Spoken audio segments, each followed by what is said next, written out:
Yesu ashimwe cyane. Tubagumbire mwese mu izina ry'uwapfuye akazuka Yesu Kristo.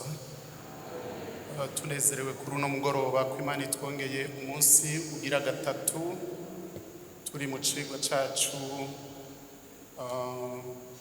mu rufatiro twahawe n'abarongozi b'ishengero kugira ngo ishengero ryongere ryibukanye ivyerekeye ubwiza bw'abana b'Imana. Tuvuze ubwiza bw'abana b'Imana, haraho umuntu abiyoberwa, haraho umuntu atavyibuka, hariho umuntu atamenya agaciro kavyo. Bariko barasenga umukozi w'Imana, nibutse abarundi hariho imyibutsa bagiye baca kandi ugasanga irafise icisigura uyiyumviriye ko cane. Umurundi yavuze ngo ufise ikirezi ntamenya ko cera.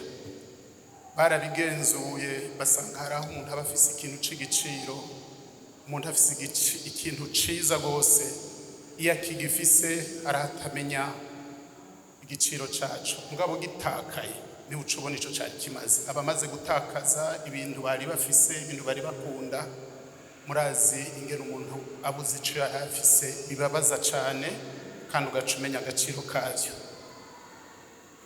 Mu cigwa rero tumaze iminsi turiko twiga, twarabonye agaciro Imana yaduhaye, iciri ico yatugize, ukugororoka kwayo yarakuduhaye, ukuntisa irakudusangiza, ibintu bidasanzwe bene data. Gusa n'Imana, kumera nk'Imana, kandi Imana irashaka ko uko kuntu isa ari yera, iragomba ko ishengero ryayo, abantu bacunguwe n'amaraso ya Kristo, nabo baba abera, bakagenda n'ukwera.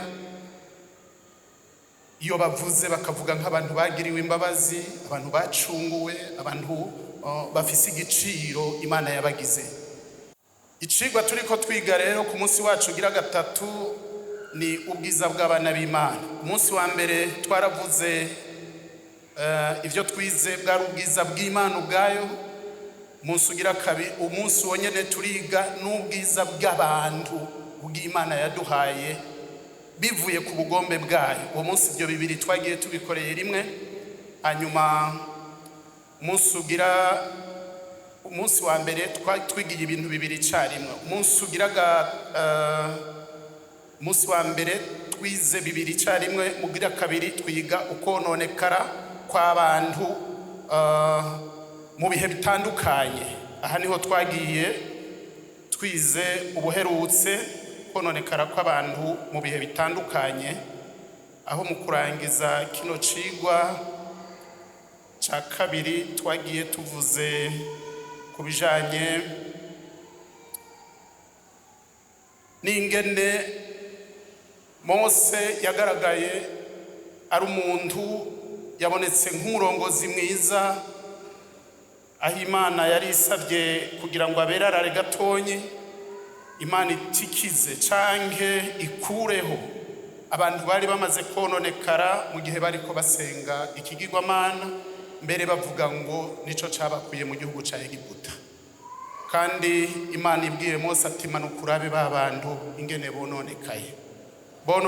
bononekajwe n'iki?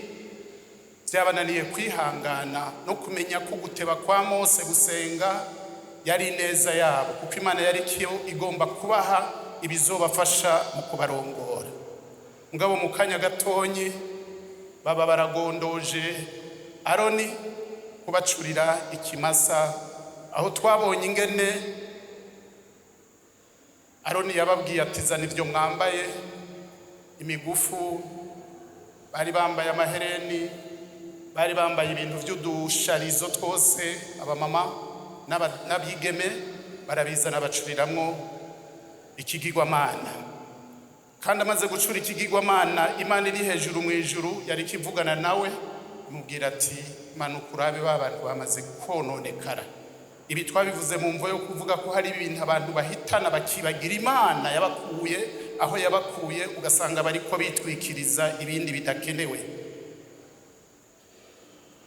Aha turamubona Mose amaze kubibona uko, Imana ivuga ati rero ndabonye ico barimo ba bantu, igomba kubatikiza arasenga ati mana ibyo ari byo byose ugakora ibi, abanyegiputa bariko badukurikiranira hagufi, aho tugeze ubu barahazi, ibi biriko biraba n'ivyashika ntibazoreka kubimenya, ntibazoba bakivuga kuri Imana imwe yabakuza hariya ukuboko kwawe gukomeye. Mose atakambiye Imana, Imana iramwumva, uburake bwayo burahwama, mugabo ifata izindi ngingo. Mu kurangiza aha twagiye tuvuze ingene Yesu tumugereranya na Mose. Turavye Kristo ingene twebwe mu bube gito bwacu, mu ntege nke zacu, mu kuntu tugabitanya mu buryo butandukanye, uburake bw'Imana canke ukugororoka kw'Imana kuvuga ngo icyaha gihanwe. Mugabo Yesu yaragiye ku musaraba aragihanirwa, ari buryo bw'Imana Data, aguma asenga. Ucumuye usaba imbabazi akakugirira ikigongwe, kuko Imana ikubona ko amaraso y'uwapfuye akazuka. Aguma dusengera rero, ishengero ribayeho muri ubwo buryo. Mugabo hari ikindi kintu tuvanye, kuko umwanya dukoresha atari muremure, Imana yampishuriye ikindi kintu gikomeye cyane. Nari niyumviriye ko tutorengana naho dufise ikindi tugomba kuvuga uno munsi ntabibukije ko cyakoze ku mutima wanje. Twagomba dusabe umukozi w'Imana Arno bamumpere mikrofone adufashe dusome amajambo aboneka mu gitabo ca mbere cyanditswe na Samweli. Igitabo ca mbere cha Samweli adusomere mu gice c'8. Aha turavuga ku bijanye na kwa kononekara kw'abantu muri kahise mu bihe bitandukanye. Aha naho nyene habaye ikintu kidasanzwe, nari nimviriye ko kwiga inyigisho y'uno munsi tuvuze kuri niki naco. 8:19 umusomyi asome kugeza ku murongo wa 22 ni mirongo mike. 8 aravuga ngo, ariko abantu banka kumva ibyo Samweli ababariye, baravuga bati ntaco biriko, turagomba umwami wo kutuganza, kugira ngo natwe tumere nk'ayandi mahanga yose, tugire umwami wo kuducira imanza no kutuja imbere no kuturwanira mu ntambara. Samweli yumvise ibyo abantu bavuze byose, abishikiriza Uhoraho. Uhoraho aramwishura ati, nubemerere ubimikire umwami. Maze Samweli abarira Abisirayeli ati, mwese mwitahire mu bisagara by'iwanyu, Imana idufashe. Arakoze umukozi w'Imana adusomeye amajambo neza cyane. Aya majambo duhejeje gusoma ni gihe cyari kimeze gute? Murazi ko Imana kuva ikuye Abisirayeli muri Egiputa, mbere no kuva Imana ihamagaye Aburahamu, yamuhamagaye igomba kumuhindura ngo azobihanga ihanga rishasha ritameze nk'ayandi mahanga. Azobe umuntu azerekana Imana y'ukuri. Mugabo abantu bagiye bahindagurika mu bihe bitandukanye. Iki kintu naco cababaje Imana igihe c'uwavugishwa n'Imana Samweli. Nukuvuga ko aha cari igihe abacamanza aribo basubiye mu gikorwa Yosuwa yari karakora amaze kwitaba Imana. Hanyuma aba bantu b'Abisirayeli bakabona kurongorwa n'Imana, bari bakikujwe n'ayandi mahanga, mugabo bakumva bafise umunoho wo kugira ngo barongorwe n'abami nk'uko ayandi mahanga abigenza. Hanyuma haragera igihe abantu baramugumukana. Samweli ati, erega burya kwama turongorwa n'Imana tutabona, twipfuza ko turongorwa n'umuntu tubona, turashaka umwami. Usomye haruguru yaho twasomye urabona Samweli abishikirije Uhoraho. Uhoraho aramubwira ati, umviriza Samweli, babwira abantu ibyo umwami azobakorera. aradondagura ingene azobacuranguza, ingene azobakoresha, ingene azobatangisha ibinabiriya, azokoresha abahungu babo n'abakobwa babo, ingene atamahoro bazogirana umwanya. Samweli arabishikiriza abibwira abandi n'abati ntaco bitwaye, ivyo tubwiye ntaco bitwaye, twebwe turemeye ico tugomba gusa duha umwami ivyo azodukorera, ivyo tuzovyemera n'abandi baravyemera. Aha Samweli rero ngo ariko abantu banga kumva ivyo Samweli ababariye, baravuga bati ntaco biriko, turagomba umwami wo kugira gute, wo kutuganza. Mu yandi majambo baranse uhoraho, Imana kwibaganza, bashaka umwami kwabaganza, kugira ngo natwe tumere nk'ayandi mahanga yose, tugira umwami wo kuducira imanza no kutuja imbere. Witegereje ngaha ubona asaba abisirayeli basaba ibintu bitatu bivuga ngo dushaka umwami ubwa mbere wo kutuganza, wo kutuja imbere, wo kuducira imanza. Ivyo uhoraho arabimenya, ati amahanga ntashobora kurongora abantu neza nkanje. Ivyo Imana yari ibizi, kandi Samweli arabibutsa. Samweli yumvise ivyo abantu bavuze byose abishikiriza uhoraho. Uhoraho nawe niho yarari, naho yabivuga uhoraho niho yarari, kuko arazi ibyo mu mitima y'abantu niyo batarabivuga. Uhoraho aramwishura ati nubemerere ubimikire umwami. Maze Samweli abarira abisirayeli ati mwese nimwitahire mu bisagara by'iwanyu, ngoma ndabakorera ico mwemeye. Ibi bintu byararakije Imana bene data.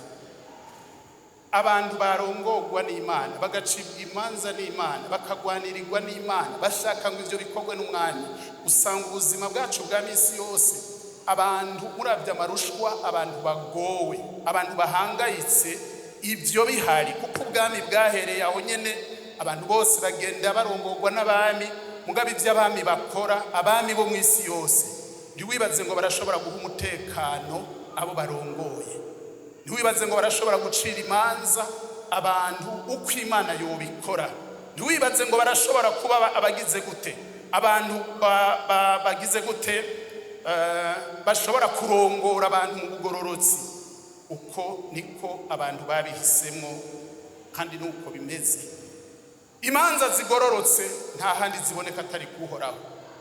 Uravye mwumvirije ku radio mu gihugu cacu, muza kubona abantu bavuga ko barenganijwe aha na hariya ari benshi, kandi si Burundi gusa, uza kubona mwisi yose imanza zigororotse. Nta gihugu na kimwe bo kugira ngo abantu baho baratekanye, kuko bariko baracibwa imanza nziza. Nukuvuga karenganyo gafatiye ku gucibwa imanza mbi bisanzwe biranga abantu bo mwisi, abatware bo mwisi.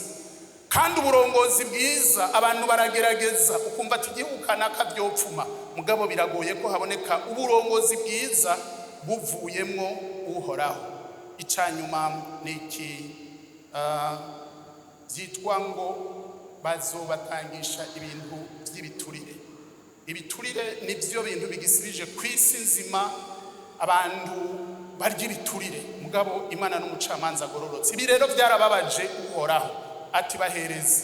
Kandi amubahereje, murazi umwami wa mbere yitwa Sauli yarongoye abisirayeli.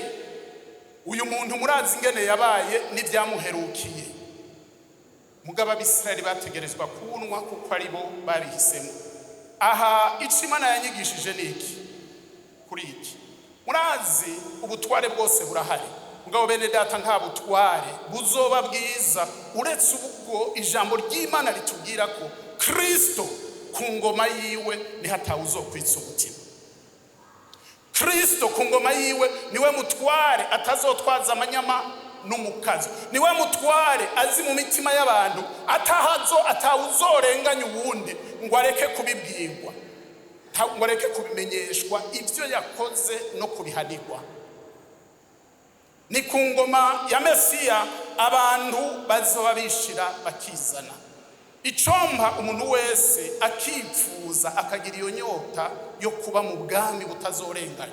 Mu mutima wanje nasenze mbwira Imana ati Imana urakaza Kristo, ni wowe wenyene ugomba gutururuza intambara zigisibije ku isi. Niwaza ibyo byose bizohagarara. Ni wowe nyene uzokuraho akarenganyo aho umukene adashobora kuburana n'umutunzi. Ibyo Kristo azobikura byose. Niwe murongozi mwiza azoza gutunganya byose.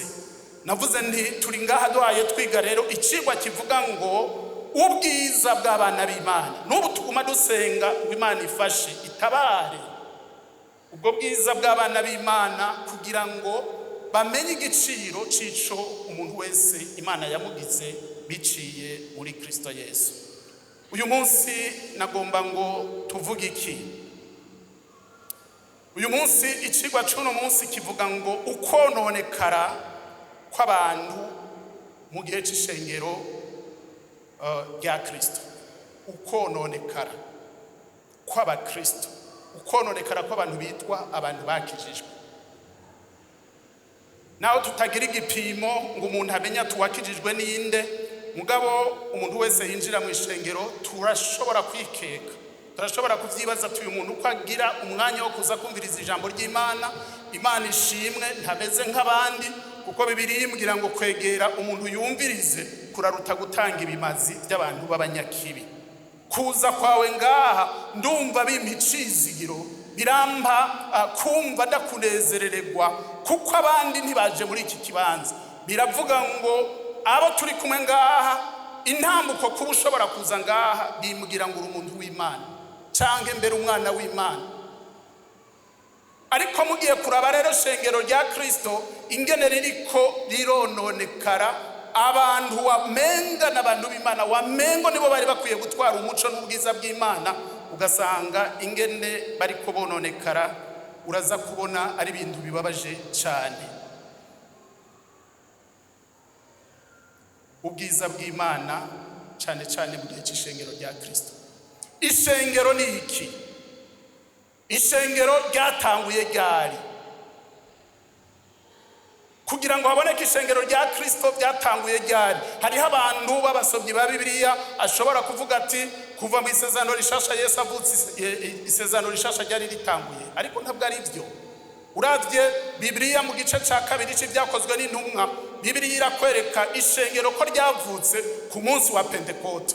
Ku munsi wa Pentekote igihe mpwemu yera yaza, abantu b'i Yerusalemu batanguye kwibaza ibiriko biraba, mbere bamwe bakavuga ngo abuzuye mpwemu yera baborewe igisama. Aho niho ishengero rya Kristo ryavutse.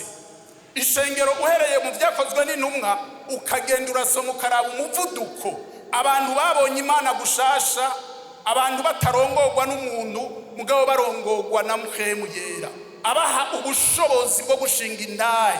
Abari bafise ubwoba burahera. Muribuka Petero ingene yahunze igihe bari bafashe Yesu, mugabo uyu niwe yabaye uwa mbere mu kubwira abayuda, ababwira ati aba ntibaborewe uko mwebwe muvyibaza. Ariko ibi bibaye nibyo wavugishwa n'Imana Yoweli yari yaravuze. Ibyakozwe n'intumwa hariya mu gice ca 2 umurongo wa 17 n'uwa 18. Ishengero aho niho ryatanguriye. Abantu bagenda bavuga ubutumwa bwiza. Sinzi mworaba musoma ayo majambo gatosi menshi. Ati bizoba mu minsi y'iherezo niko Imana yagize, zosuka mpwemu wanje ku bari n'umubiri wose, kandi abahungu n'abakobwa banyu bazovugishwa nanje, n'imisore yanyu izobona ibyo yeretswe, n'abatama banyu bazorota inzozi, mbere n'abagurano banje b'abahungu n'abakobwa bo muri iyo minsi nzobasukako mpwemu wanje bavugishwe nanje. Amen. Yesu ashimwe. Ibi nibyo umukozi w'Imana yatanguye gushingira intaha babwira ati ibi nivyari byaravuzwe ko bizoba mu gihe cy'iherezo. Ku munsi wa Pentekote umukozi w'Imana ariko arashinga intahe avuga ati nivyari byaravuzwe n'uwavugishwa n'Imana Yoweli ko ariko bizoba, ingene abantu bazuzura mpwemu. Mugabo si ivyo gusa, hari vyabaye ariko hari n'ibindi bitaraba mu vyo Yoweli yavugishijwe. Mugabo ikicoco haraheze imyaka ishika 2000 ikicaravuzwe kandi carabaye.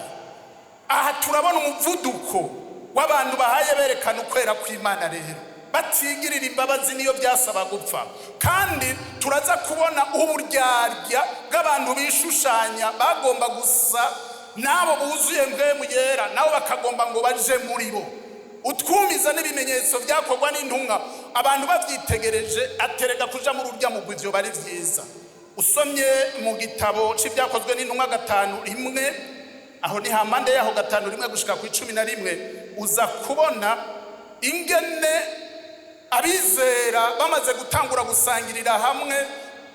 Abantu bizeye umwami Yesu bakagwira, harabashatse kugenda gufatanya nabo ivyabo ngo ntawakimbukira ivyiwe.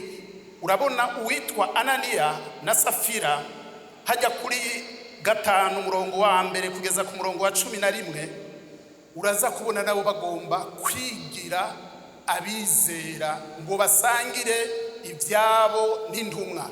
Mugabo barimwe agatima n'agatima tare, barimo gushaka guprofita no kugomba gusangira iby'abandi, mugabo biziganirije. Aha bidusoma kugira ngo dutwara umwanya munini, mugabo nagomba kuvuga ngo ishengero rikivuka ryatanguranye n'indyarya. Rikivuka hari indyarya zagombye kuri jamwo, kandi izo ndyarya uraza kubona n'ubu mu gihe c'iherezo ivyo twagiye twumva n'abakozi b'Imana bigisha, nuko mu ishengero hariho ingene ririko rirononekara, kandi rikononwa n'abo wamengo n'abantu b'Imana, basa n'abantu b'Imana. Dusoma amajambo ari mu cete ca Timoteyo, ico akidusomere rimwe, icete ca mbere candikiwe Timoteyo, igice ca mbere umurongo wa 3, umusomyi asome ubwa mbere umurongo wa 3 wonyene. Nuko guma muri Efeso nkuko nakugiriye inama hamwe naja i Makedoniya, kugira ngo uteshe babandi ntibigishe ibiciye ukundi. Imana idufashe. Aha uyu inde ni Paulo abwira Timoteyo ati genda muri Efeso uhagume ucungere, kuko hari abantu bariko bazana inyigisho zitari nziza zitarizo, ubateshe. Iki kigomba kuvuga ngo ni abantu b'abarongozi b'ishengero, ko Timoteyo yari umuntu ashobora kwizigirwa gushikaho yoba ucungera ubwitonzi n'urutonde rwo mu ishengero. Ishengero kuko ryakowe amaraso y'utagira agasembwa, no kuvuga Imana irashaka ko ishengero riguma ari ryera. Icigwa cyacu mwibuke ko ari ukwera kw'abana b'Imana. Hama hariko haraza ibintu bigomba guhungabanya ivy'Imana ishaka ko ishengero riba. Aha tubona Paulo rero amusiga muri Timoteyo muri Efeso kugira ngo agire gute, acungere, ateshe abantu bazana inyigisho zitarizo, acungere abantu bagomba guhindura ubusa ic'Imana yavuze. Umurongo wa 4 kugeza ku wa 5, ntibababare iby'imigani y'ibinyoma n'ibyo kuzirora, iby'akaronda katagira iherezo bidafasha igikorwa c'Imana gikorera mu kwizera, ariko bizana impari.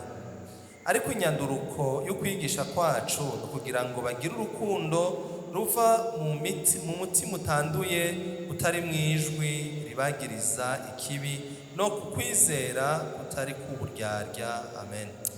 Yesu ashimwe. Hano Paulo ariko arerekana inyanduruko y'ukwizera kw'abagororotsi, ariko arabwira Timoteyo ati genda uteshe abo bantu bagomba guhindura ubusa ivy'Imana yavuze. Agume muri Efeso kugira ngo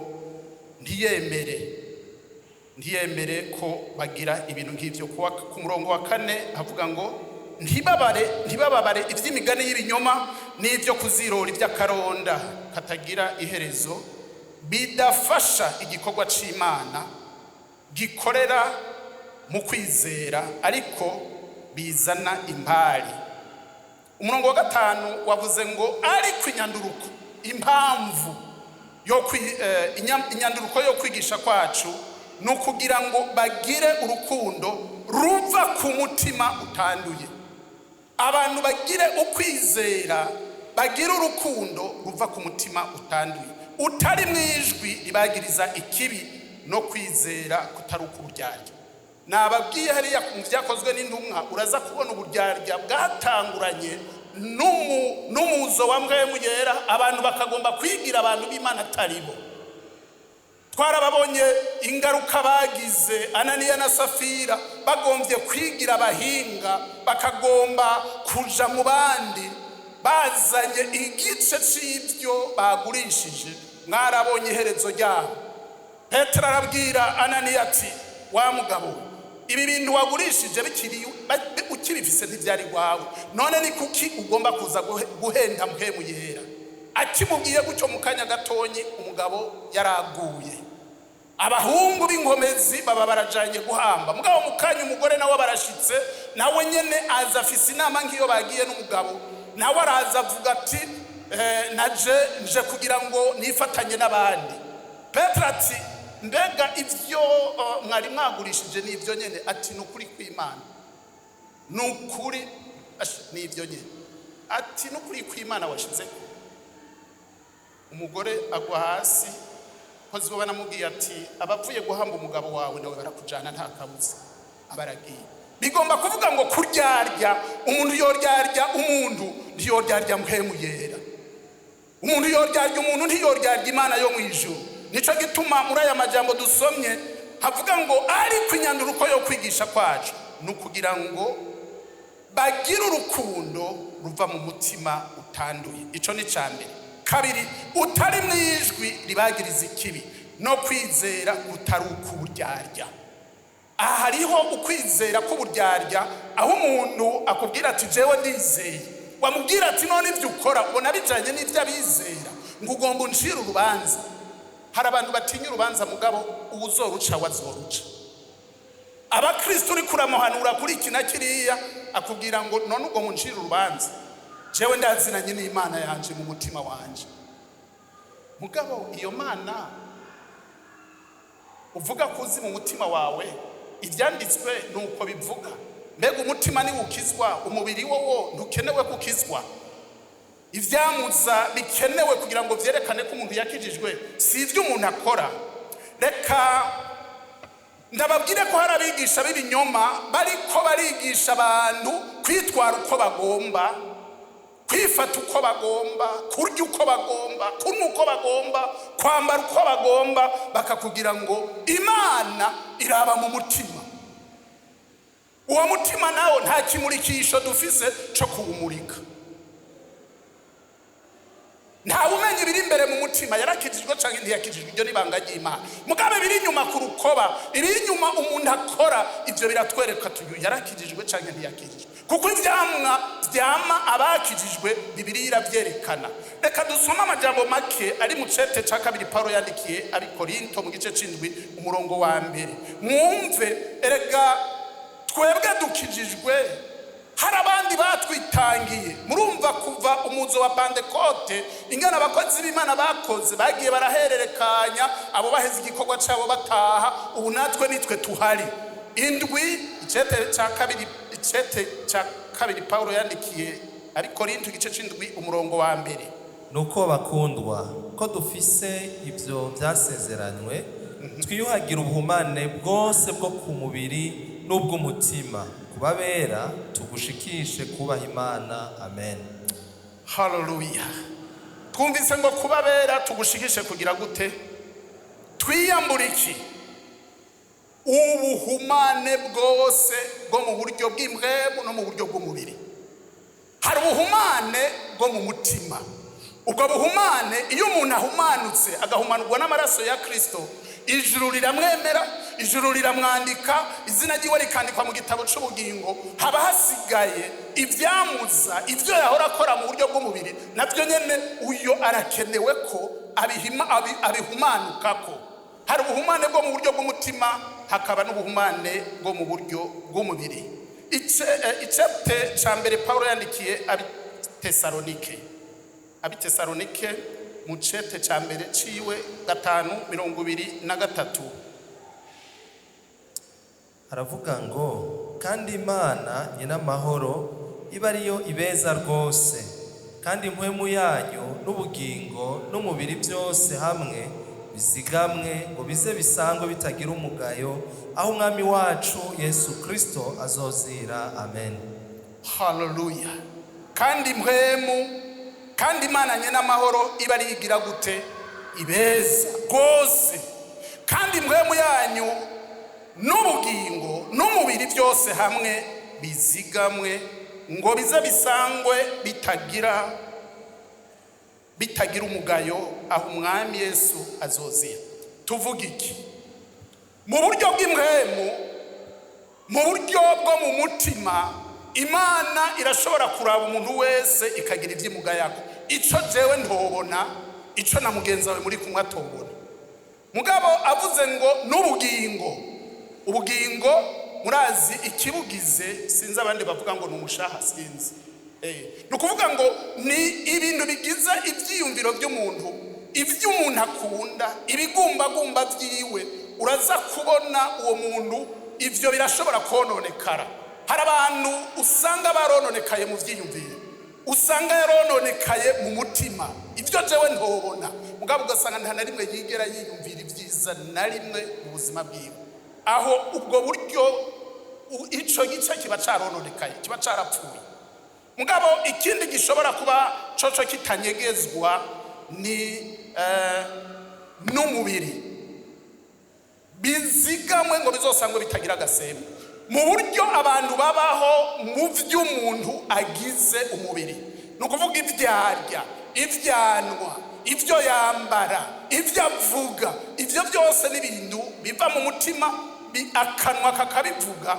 Abantu kabona ati uyu muntu bovuga bati uyu muntu avuga vyiza kuko yagiriwe imbabazi, uyu muntu yambara neza, uyu muntu nta gisitaza kimuboneka ko iyo yambaye umuntu wese arashobora gushima.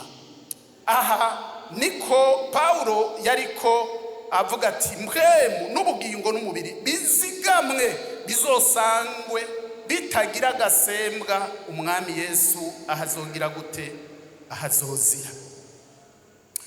Abaroma 12:1 n'umurongo tuzi gose. Abaroma 12:1 nuko bene data ndabahanura kubw'imbabazi z'Imana ngo mutange imibiri yanyu ibe ibimazi bizima vyera bihimbara Imana, niko kuyikorera kwanyu kogira ikimazi. Nimushushanyo n'ivy'iki gihe, yamara muhinduke gose mugize imitima misha kugira ngo mumenye neza ivy'Imana igomba, nivyo vyiza bishimwa bitunganye gose. Amen. Hallelujah. Uyu mukozi w'Imana Paulo ariko aravuga ngo nuko bene data ndabahanura kubw'imbabazi z'Imana ngo mutange imibiri yanyu ibe ibimazi bizima vyera bihimbara Imana, niko kuyikorera kwanyu kogira ikimazi.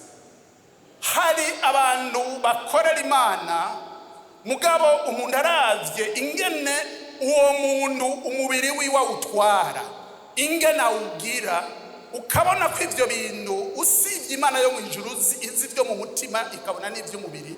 Abantu bakaba boshobora gucira umuntu rubanza naho yoba yarakijijwe, bakakubwira tujya mu ntarateye amakenga.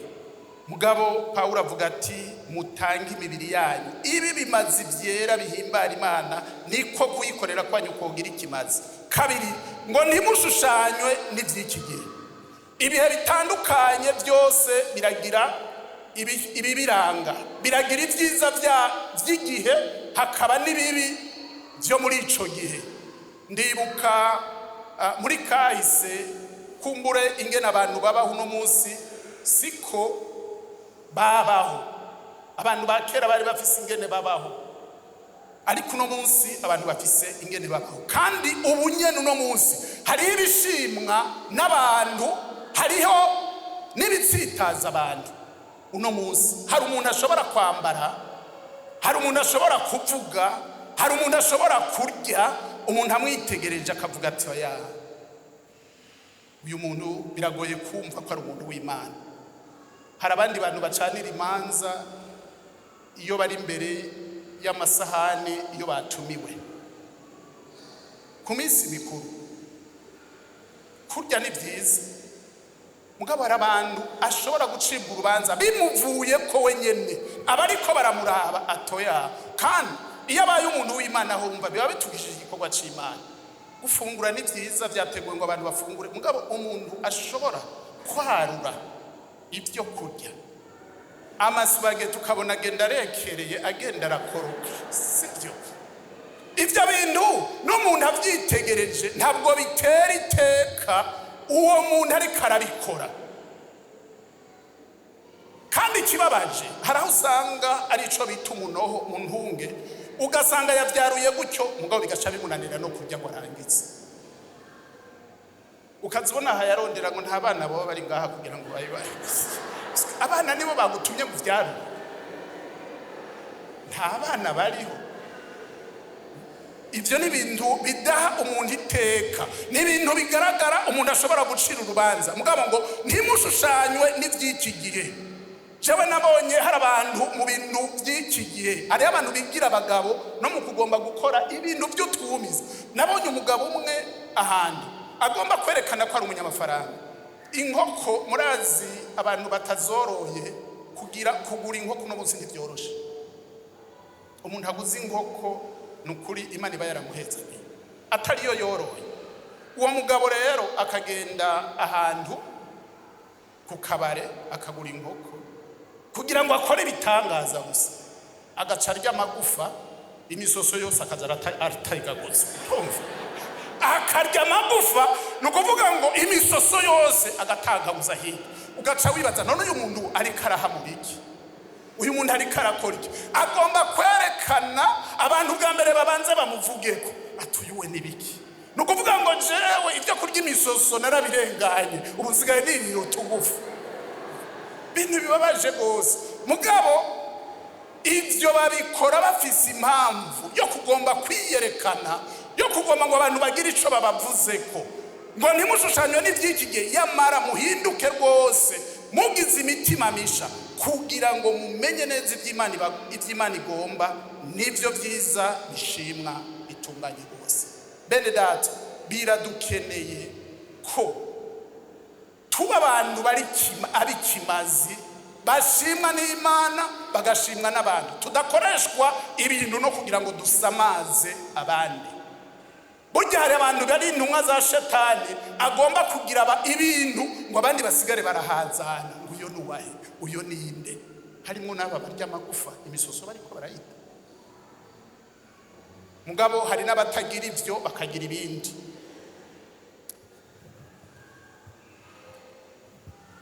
Amajambo tudasoma n'amajambo ari mu Barewi mu gice ca 11 mu murongo wa 44, aho ijambo rivuga ngo mubabera nkuko nanje nduwera, n'ayandi majambo Imana yabwiye Abisirayeli. Kandi uyu n'umurongo ukomeye mu isezerano rya kera. Imana irashaka ko tubabera mbere tugatanga ibimazi bizima bihimbara Imana. Hari abizera dushobora kwiyumvira ko, bene data, reka turabe umwanditsi yanditse iki gitabo ca kabiri Paulo yandikiye Abikorinto mu gice ca 5, sinzi ko twari twahasomye, mugabo dusoma umurongo wa 13 na 15 mu cete ca mbere, mu cete ca kabiri 5 13 15. Turagomba dukure haya majambo. Namba dusaze ivy'Imana, namba dufise ubwenge ni mwebwe dukorera. 15. Kandi catumye apfira bose kwari ukugira ngo abariho babeho batacinezereza, ariko babeho banezereza uwabapfiriye akabazukira. Amen. Umviriza umukozi w'Imana Paulo, nimba Kristo yarapfuye yapfiriye bose, mugabo ab'Imana yakijije na Paulo arimwo, avuga ngo nimba hari ico tukiri ku bwanyu, nimba hari ubutumwa tuvuga ku bwanyu, mugabo kwinezereza Paulo avuga ati iyaduhamagaye twebwe ivuga ngo ntituba tucinezereza, ariko tuba tugomba kunezereza uwadupfiriye akatuzukira. Umuntu afise iyo migambi abavuga nka Paulo, ubuzima bwe bumeze ngo, ariko hari abantu bakijijwe mugabo umengo ivyiyumviro vyiwe byose ningene yinezereza.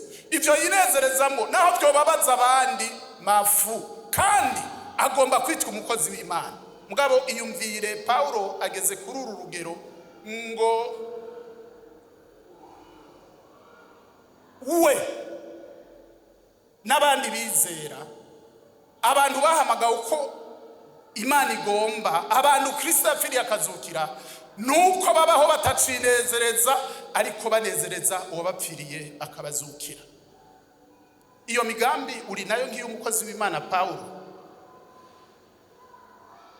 Abigalatiya 2:10, Abigalatiya 2:10 aravuga ngo ariko icyo bagombye gusa nuko twibuka aboro arico nyene nanje nari nsanze mfitiye umwete. Ni 2:20 urandunga nasomye nabo umurongo. Nabambanwe na Kristo ariko ndiho, yamara si jewe nkiriho, ni Kristo ariho muri jewe. Ibyo nkora byose nkiriho mu mubiri bikoreshwa no kwizera umwana w'Imana yankunze akanyigura. Amen. Nabambanywe na Kristo, no kuvuga ngo abantu bakijijwe, mu yandi majambo barabambanywe na Kristo. Paulo avuga ngo ariko si jewe ndiho, nabambanywe na Kristo ariko ndiho, yamara si jewe ndiho, ni Kristo ariho muri jewe. Ibyo nkora byose nkiriho, umviriza chakarongo, ibyo nkora byose nkiriho. Uyu ni Paulo. Mugabo nipfuza kukubaza, uyu woba umugambi wawe ati ibyo nkora byose nkiriho? Ibyo nkora byose nkiriho mu mubiri mbikoreshwa no kwizera umwana w'Imana yankunze akanyigura. Woba umugambi wawe n'uwanje, mu by'ukuri twoba abantu bagenda n'ukwera, kuko aba bagendanye n'Imana bafise ingingo ngizi bavuga simpindura ubusa ubuntu bw'Imana, kuko asanga ukugororoka kuzanwa n'ibyagezwe Kristo azoba yapfiriye ubusa. Aha hari intambara z'ibyagezwe muri iki gihe, kandi n'uno munsi izi zirahari, izo Paulo yabwiye Timoteyo kugira ngo agwanye bajya bagomba kwigisha ibyagezwe batazi ibyari byo, kuko ikiringo cyabyo cyari cyaheze. Ikiringo cyabyo cyari cyaheze, yirata ubuntu bubonerwa muri Kristo Yesu, kwinezereza. Igikorwa cy'abungere rero dufise niki? Ubu hari intambara Kristo barimwo n'abizera n'abarongozi, aho usanga Kristo umwe wese agomba kwitwara uko ashaka. Ugasanga abantu bambara uko bashaka, umuntu arya uko ashaka, umuntu anywa uko ashaka, umuntu arongora uko ashaka. Mugabo abantu bagaca bavuga bati wewe mwungere ku rusengero niho ho guhurira, reka kunyinjirira muri vie prive, ubuzima bwanje ntiwinjiremo.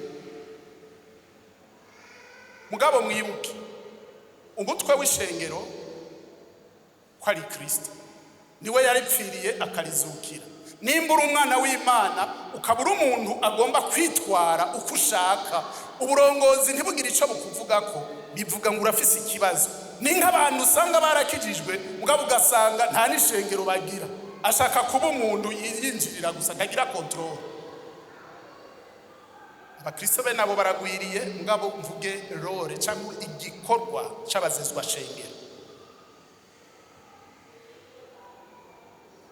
Umuzezwa shengero afise kubera amaso, nivyo yabwiye Timoteyo ati genda hariya ucungere urabe ntihagira abantu bagomba kuza konona iki shengero ryategerezwa kwerekana. Ubabuze uhereye kubigisha ibinyoma, ubabuze ubateshe. Bagomba kwigisha ibyagezwe atabyo bazi, ubateshe. Abantu bagomba konona ishengero rya Kristo, ubabuze. None muri iki gihe araho usanga umuzezwa shengero ahagaze hano akavuga ibitari ko biragenda neza mu ishengero. Aho ishengero cyangwa amashengero atandukanye uzobona abantu bagomba kuyahindura, kumwe Yesu yinjira mu rusengero agasanga bariko badandarizayo inuma. Abasomye umusomyi muri ino ndwi ayo majambo twarayasomye. Ashitseyo bimubabaje atangura guhenagura abariko badandaza abakaba amafaranga n'ibindi bidandazwa bitandukanye. Abantu bavuga bati uyu we nibiki, mugabo kubera ishaka ryiwe ry'ingoro y'Imana yatezwa kuba sico yayisanzemo. Uno munsi birashoboka ko amashengero uno munsi usanga hari abantu abazezwa shengero bareka ishengero ukamengo nta ntu ho kuza kwifata uko umuntu ashaka.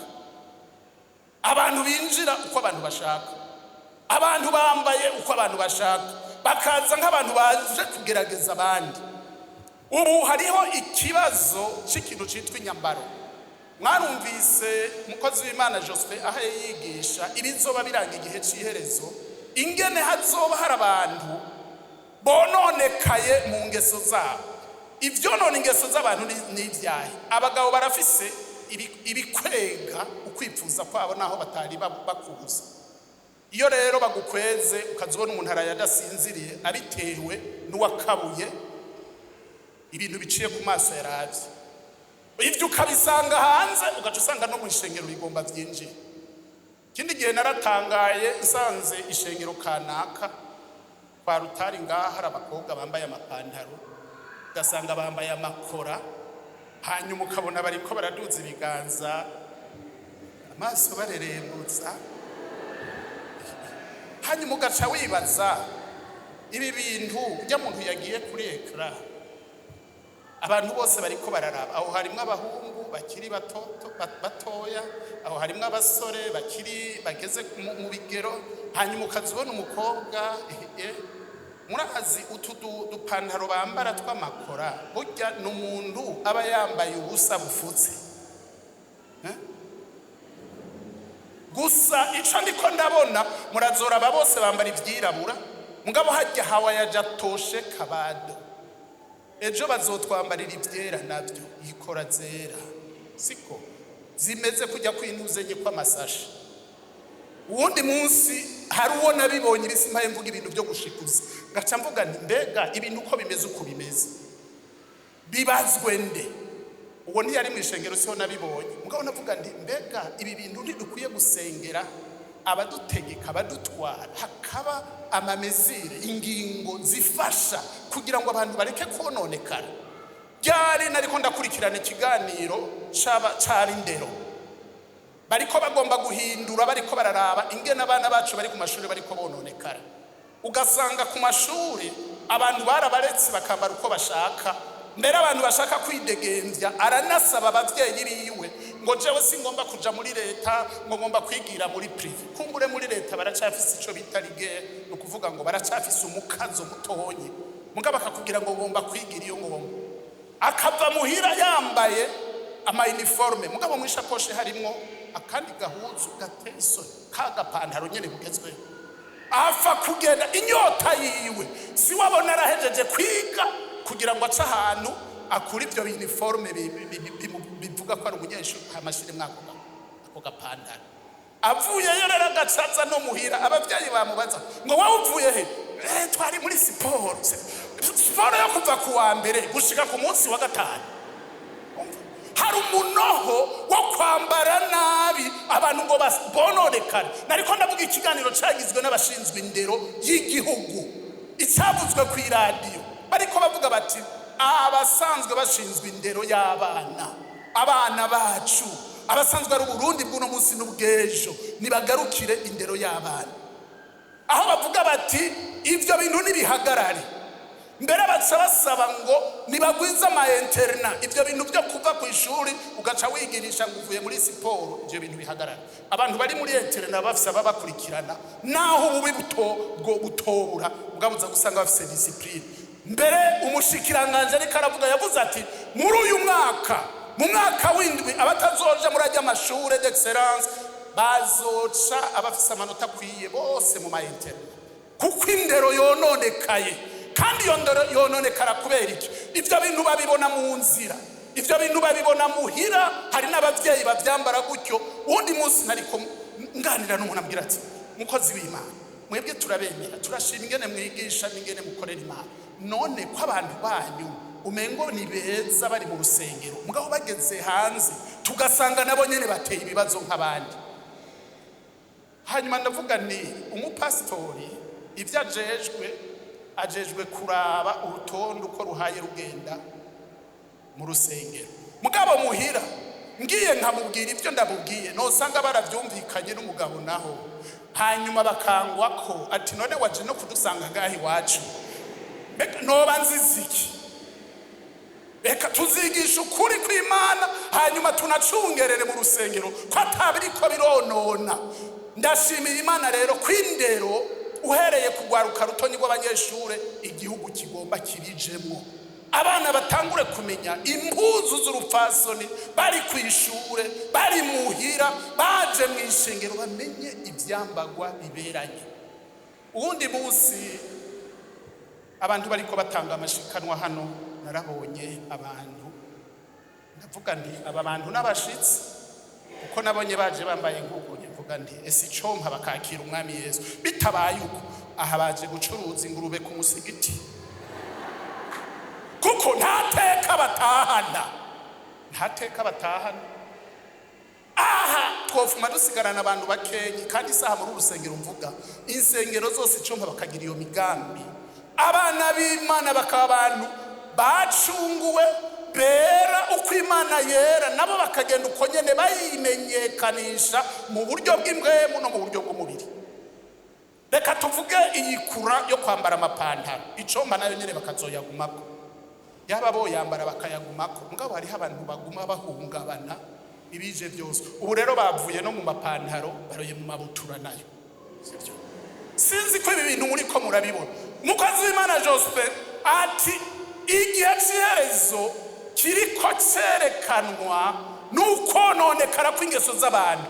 Wibaza ukononekara kwatumye Sodomu hasha kwari ukwayo, si uko abagabo n'abagore, aho abagabo batari bakigira isoni zo gukora ibikorwa bibi byo kugenda gukora imbonano mpuzabitsina n'abagabo bagenzi babo, aho n'abana bose ivyo ntawaracyamira, bose twarayasomye ajy'amajambo ngo baba marayika bashitseho ngo abakuze n'abato bose bazenguka urugo rwa Loti kugira ngo abahabo bagabo babonone. Ntitwabisoma. Nuno munsi rero ibintu nuko bimeze, hari abantu bava kuri iki baja kuri iki, batava kuri kibi baja mu ciza, mugabo bava mu kibi baja mu kibi kirushirije. Bene data ndagoma nk'ishengero rya Kristo tuba abantu bari maso, ibi bintu turiko turabibona tubibone ko ari byari byaravuzwe bizoba mu gihe c'iherezo. Nari navuze ngo mbega umuntu yogira amadetaye y'ibintu muza kubona namwe bwe by'ibitera soni, nta mwanya dufise. Mugabo reka tuvuge abambara amapantaro, tuvuge ko amapantaro yose kuyambara ari icyaha. Hariho abandi babitegekwa n'ubuzi bakora, hariho abandi babitegekwa n'umwuga bahisemwo, mugabo abantu atamwuga arimwo nawe nyene agaca yambara ipantaro. Wewe uri mu mwuga wahe? Kandi jewe mu ntunge mvuga iki, igihe kimwe nari muri Kenya, ndi muri Kenya mu bashingwa amateka, murazi yuko igihugu kirabira urugezo rw'impuzu ziteye igomwe ufatiye kuri aba baturi imbere mu baminisitiri n'ubashingwa amateka n'abakenguza amateka. Izo ni inzego ntangarugero, uzitegereje ingene bambaye umuntu kuzigana biba ari ibintu byiza cyane. Mbega umuntu yambaye ikora burya yogenda gusija mu nama y'abashikiranganje kuvyo muzi, ntiharimo abagore. Hari umugore murabona agenda yambaye ikora ari mu nama y'abaminisitiri. Umukuru w'igihugu yosanga uwaza byambaye akavuga ngo uyu muntu n'umushikiranganje, yovyemera. Mu bashingwa amateka yovyemera. Mugabo abo nyine barashobora guhamagarira abantu kugira sport. Umunsi wa sport umuntu yambara inyambaro ya sport, akambara training nziza z'urupfasoni, akibuka kinonora imitsi. Ivyo nta muntu yovuga ngo ari karasamaza abantu. Mugabo dukwiye gutandukanya ibintu. hari abantu bari mu myuga y'ubusirikare, abandi abapolisi, niyo mwambaro w'akazi. Hari abafise imyambaro, hari abaganga, abo usanga ukurikije uko akazi kameze. Murabona umuganga yagiye yambaye ikora, ntihari impuzu z'abaganga kandi z'akazi. Hari aho umuntu rero avuga ati mbega ibyo mwaye muvuga ntimugomba gushikuza. Oya, ikintu cyose kidaha Imana icubahiro. Twabonye Pawulo avuga ati jewe si jewe nkiriho, ariko ni Kristo ariho muri jewe. Ibyo nkora byose nkiriho ndabikora kugira ngo izina ry'Imana rihabwe icubahiro. Icomba n'imyambaro, umuntu agiye ahantu yambaye akavuga ati niyi mpuzu yanje ihesha Imana icubahiro. Abayibona ntibankekeranya, bakwiye kumenya ko ndi umwana w'Imana. Abanyakigobe n'abarongozi babo si bamwice ngo muhave mubwireranye ngo mvuge ngo aba baraca ngo n'abashamba. Oya, si abantu b'abashamba. Oya, murabizi ko natwe bw'abana bacu ngaha iyo hageze umunsi wa siporo turagira siporo kandi bazambaye amapantaro. Ngabo turabwira abantu babajejwe murabe bambara impuzu ziberanye, impuzu z'urupfasoni zo kugira siporo. Hanyuma muzirabe uzoba agomba guhamagara kamere yiwe ngo abigire urwitwazo rw'ico mugomba gukora, mu mwangire mumubwira ati subira inyuma wewe ntituri kumwe. Ivyo no kumenya kurobanura ibihwana n'ibidahwana. Si ivyo gusa, burya Imana niyadufasha tuzogenda turavuga no ku bindi. Hari abantu bihindura imibiri ugasanga afise inzobe, mugabo iyo nzobe nayo nyene ntimutoshe.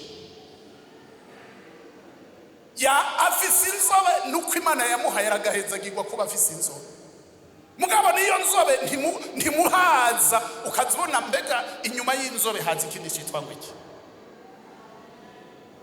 Umuntu ari inzobe iyo yambaye ibitari iyo agombye kwigira ikirenge y'inzobe aca bigiki. Umuntu yirabura wewe yona avuga ati najewe ndashaka gatonyi nanje mfume nsesuka mu maso, siko namupapore n'uwo yirabura agomba gusesuka mu maso akagira inzobe yakafigire gusa navuga potipora. Mbega acamera ngo iki, ugasanga hasinzobe ahandi hose intoke, aha inkokora. Mana yo mwisho, Satani aradendereza abantu akabadendereza ngo fa kugira amafu, agafa kugira bimutesha agaciro kandi bigatesha n'icari. Uri umukozi w'Imana wari ukwiye gushima ijambo twahereye ko tukavuga ati erega burya Imana yaturemye mu ishusho ryayo. Nuko atawiraba mu maso nari kubasaba murabana. Ubwiye mugenza wati by'ukuri Imana yaragusize, yakuremye neza, ntaco wongera kwibindi, ntaco byogufasha. Ivyo bimara umwanya urumera umara kandi wabyimenyereje. Reka ndabashengera inahe gatonye naho umwanya warengana. Twazananye n'umudamu umwe tuvuye i Kampala. Uwo mudamu yari inzobe kujya kw'igitumbura cahaze amavuta. Hanyuma ibyabaye nibiki, muri zijya modokari za transport harimo abavuga butumwa. Uwo muvuga butumwa aravuga ubutumwa ndavuga nti aha nyene ndiko ndaraba nkavuga nti vraiment ikibanza ciza cyo kuvuga ubutumwa. Uwo mu mama ijambo rimukorako mbona taguye kurira, kumbe ariko ararizwa niki. Ibyo umuvuga butumwa hayavuga nibwo buzima bamwo. Nukuvuga ngo umubiri warabihaze gushikaho atakigira ikindi arenzako. Hatangura rero ibintu biri bizarre, ibintu umengo si umuntu. Yiravye agasanga none nokora gute kugira ngo ngarukane po, nukuvuga urusato rwanje rw'indemanwa. Avuga ati no bikora gute. Hanyuma umuvuga butumwa yavuga ati nabwo nyene urugendo wagize uvyisinga nibwo rugendo uzogira kugira ngo usubirane urukoba rwawe rw'inyama. Utegerezwa gufata riski. Ibihutu uzogwara, amabuto uzogwara uzoyemera kuko niwe wabihisemo. Nukuvuga ngo yararushe, yararize, arapfukama, arasengerwa. Mvuga ntiburya hari abantu bataruha kuko batararuhishwa. Imana uko yakugize ndakubwire ngo yaravyitondeye. Muri Edeni igihe twabona Imana yarema Adamu ikarema, burya hari ibintu yamuremanye ngurahindura ugira nuku. ubwiza Imana yaramumanye bwari bukwiye. Nagomba mere ngugarukiriza ngaho umwanya usa n'utujanye mugabo ico ngomba guhereza ko nicaye.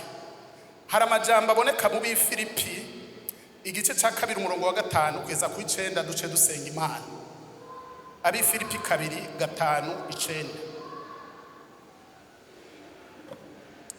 aravuga ngo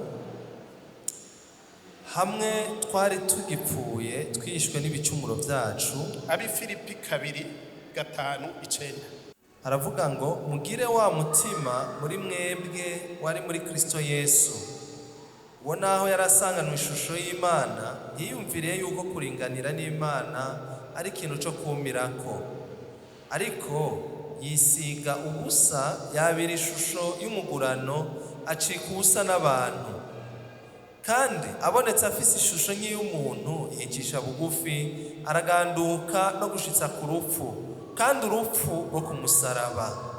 Ico catumye Imana imushira hejuru cane, ikamuha rya zina rirengeye ayandi mazina yose. Amen. Tuvuge tuti amen. Urashaka gushigwa hejuru, reka kwishira hejuru, kuko ivyo byose bihangayisha abantu no kugira ngo yemegwe. Uzomegwa n'umwe, ntuzemegwa n'abantu bose, kuko hariho abantu bimbura mutima iyo babonye ibisa n'abantu bagiye bahenye, umengo baca bavuga ati hena gose kugira ngo turabe, sivyo? Abantu bameze ngabo, mugabo abantu biyubasha uzota agaciro, mugabo wogira umugambi wo guca bugufi. Yesu niwe karorero ko guca bugufi. Yari Imana, atakaza ubumana bwiwe, araca bugufi, yambara ishusho nk'iy'umuntu. Mu yandi majambo ntiyagomvye kwigira ikirenge ico yarari, kuko nta nicorengera ico yarari, kuko yitwa Alpha akitwa Omega. Araca bugufi, aza kwambara umubiri nk'uw'abantu kugira ngo aronke ingene aducungura. Uwo mutima uciye bugufi, Bibiliya ivuga ngo mugire umutima nk'uyo rero, kuko ni waca bugufi Imana izogushira hejuru.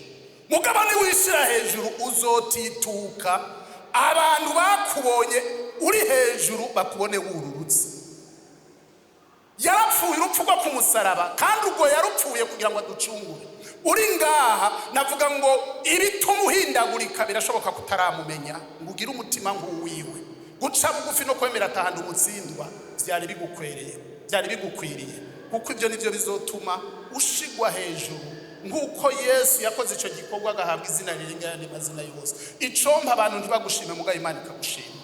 Icompa ugakengereka mu buryo bw'abantu, utagombye kwigira ico Imana itakugize, mugabo ukavuga ati kumenywa nawe Yesu birahagije, kukunezereza birahagije. Abandi bose bashake bavuga uko bagomba, Yesu nikizima twamenyanye. Hallelujah. Warizeye Yesu, urabona wogira umutima wo gusaba Imana ngo ugiwe guca bugufi, kuko ivyo byose ikibiranga n'ubwishime, n'ukwibona, n'ukugomba ngo abantu bakurabe, wewe ukuraba ngo bahike. Hari icuri icomba abantu bakaraba wewe na Kristo Yesu ari muri wewe, kandi babonye Kristo Yesu ari muri wewe bakizera umwami Yesu, nabo bagatabagwa. Ngomba dusengera isengesho, ndagomba dusaba umutima twese, umutima wo guca bugufi nk'uwa Yesu. Umuntu asaba Imana ati Imana mpa guca bugufi, ko ni waca bugufi Imana ni ngombwa ngo izogushire hejuru, mugabo ni wishira hejuru ni ngombwa ngo uzokoroka, kandi abantu bakubonye wishira hejuru bakiriho bakubona umaramare utete. Ndabasabe uhagurukana umutima w'irisengesho, dusaba Imana guca bugufi, na cane cane tugenda n'ukwera kw'Imana. Twebwe ntitwononekare uko abandi bariko barononekara, twisabira Imana kuba abantu bahanze amaso kugaruka ku mwami wacu Yesu Kristo. Ndashima ingene mwatanze, ndashima ingene mwiginye imbere y'uwo mwami. Ndagomba ngo twiragize iyo Mana iduha umutima wo guca bugufi, kugira ngo amashimwe yacu yuko turiko turayashima Imana yakire ameze nk'umubavu umotera neza. Imana y'umugisha. Tuve hasi.